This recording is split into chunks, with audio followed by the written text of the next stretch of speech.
Dice un vecchio detto, maios el meso mese porta fragole, sparasi e sarese. Mancheranno le ciliegie, ma a Gardigiano di Scorzè fino a lunedì 19 maggio si celebra proprio la festa dell'asparago e della fragola. Una tradizione che si rinnova da ben 38 primavere, partita come piccola festa paesana e oggi una delle manifestazioni di punta della rassegna Germogli di Primavera. Germogli di Primavera, un cartello che racchiude 7 tappe fondamentali e 7 manifestazioni.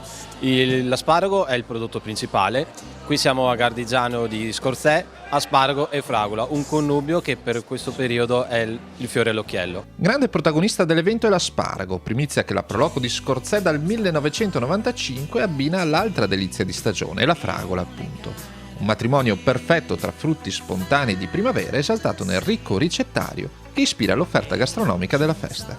L'asparago in cucina non è solo da mangiare con le uova, ma può essere come aperitivo, ma anche come dolce. Ha delle qualità che sono note, che fin dai tempi antichi chi mangiava e che beveva magari il brodo della bollitura degli asparagi aveva un ricambio più veloce e più sano.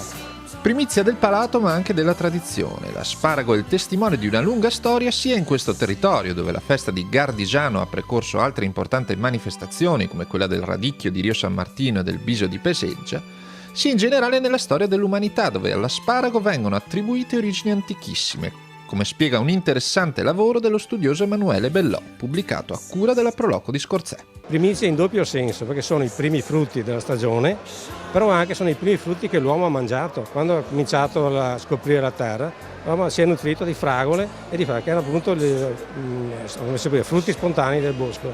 La regina Cornaro, quando è stata privata del regno di Cipro, è venuta a Asolo, ha portato anche l'usanza di coltivare gli asparagi come prodotto di pregio. Prima c'erano gli asparagi selvatici, infatti si pensa che l'asparago sia nato nella cosiddetta fertile crescente, cioè la fertile mezzaluna, quindi nel Medio Oriente, Siria e Iraq, quella è la zona, Tigri e Eufrate, quella è la zona di origine dell'asparago.